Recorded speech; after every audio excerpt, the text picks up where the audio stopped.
ఇంకో పక్క మన రాజమండ్రిలో ఒక సంఘటన జరిగింది. ఈరోజు ఈ ప్రభుత్వాన్ని అప్రతిష్ట పాలు చేయాలని కొంతమంది కుయుక్తులు పడుతున్నారు.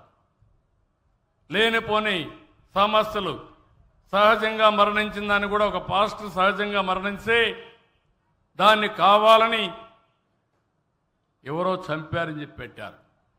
నేను ఒకటే అడిగాను, నేను ఒకటే చెప్తున్నా, ఎవడైనా సరే తప్పు చేసిన వాళ్ళ పట్ల నేను చెండ శాసనుడిగా ఉంటాను తప్ప ఎక్కడా వదిలిపెట్టను.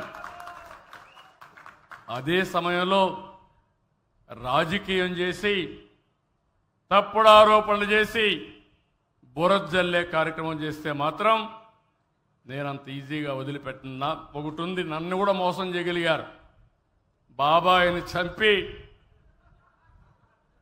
గుండెపోటుగా చిత్రీకరించి తెల్లవారే కొందికి నారాసుర రక్త చరిత్ర చేసి ఆ తర్వాత ఎన్ని నాటకాలు చేశారో తమ్ముళ్ళు జ్ఞాపకం ఉందా అని మిమ్మల్ని అడుగుతున్నా. ఇప్పుడు అవే చేయాలనుకుంటున్నారు. వీళ్ళు చేసే ఘోరాలు, వీళ్ళు చేసే అరాచకాలు తిరిగి మన మీద పెట్టాలని కడాన తిరుమల తిరుపతి దేవస్థానంలో కూడా వీళ్ళు పోయేసి అరాచకాలు చేస్తూ అక్కడేదో ఫెయిల్ అయిందని చెప్పాలని ప్రయత్నం చేస్తున్నారు. నేను అందరికీ ఒకటే చెప్తున్నా, డేగ కన్ను నాది, ఎవడూ తప్పించుకోలేడు. నేను అన్ని టెక్నాలజీ పెట్టేశా. తోక తిప్పితే విప్పావో కట్ అయిపోతుంది, కట్ కూడా చేయక్కర్లా, కట్ అయిపోతుంది. మీ వెనకాన్నే సీసీటీవీ కెమెరాలు ఉన్నాయి.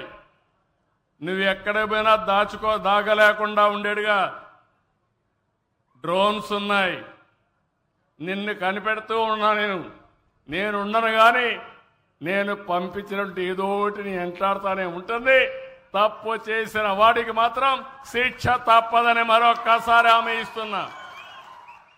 తమాషా అనుకోవద్దండి. ఇక్కడ నేను మిమ్మల్ని కోరేది, వాళ్ళు చెప్పిందంతా కూడా బ్లైండ్గా మీరు నమ్మద్దండి. ఈ పార్టీ ఒక్క విషయం మీరు గుర్తుపెట్టుకోండి, ఎప్పుడు కూడా అందరి పార్టీ, అన్ని వర్గాల పార్టీ, అన్ని కులాల పార్టీ. ఎక్కడ పేదరికం ఉంటే అక్కడుండే పార్టీ. అంబేద్కర్ గారు దళితులందరికీ రిజర్వేషన్లు ఇచ్చారు, రాజ్యాంగాన్ని రాశారు. నేను ముఖ్యమంత్రి అయ్యే రోజున ఈ రాష్ట్రంలో మీరు ఒక్కసారి చూస్తే 96లో తెలంగాణలో, ఆంధ్రప్రదేశ్ 2 గ్లాసుల సిద్ధాంతం ఉండేది. టీ కొట్టుకుపోతే దళితుల గ్లాస్ దళితులే పెట్టుకోవాలి, వాళ్లే కడుక్కోవాలి, టీ పోసేవాళ్ళు. ఊర్లోకి వస్తే చెప్పులు వేసుకొని తిరగకూడదు. అదే మరి బావుల దగ్గరికి పోతే దళితులకు వేరే బావి, అగ్రవర్ణాలకు వేరే బావి. దేవాలయాలకు పోవాలంటే నిబంధనలు. అప్పుడే నేను ఆలోచించా, ఇది మనుషులకు మంచిది కాదని. ఫస్ట్ టైం చరిత్రలో మీరు చూస్తే జస్టిస్ పొన్నయ్య కమిషన్ వేసి 43 రికమెండేషన్లు ఇస్తే 43 రికమెండేషన్లు అమలు చేసి దళితులకు న్యాయం చేసిన పార్టీ, అంబేద్కర్ స్ఫూర్తించిన పార్టీ తెలుగుదేశం పార్టీ. ఈ విషయం మీరు గుర్తుపెట్టుకోవాల్సిన అవసరం ఉంది.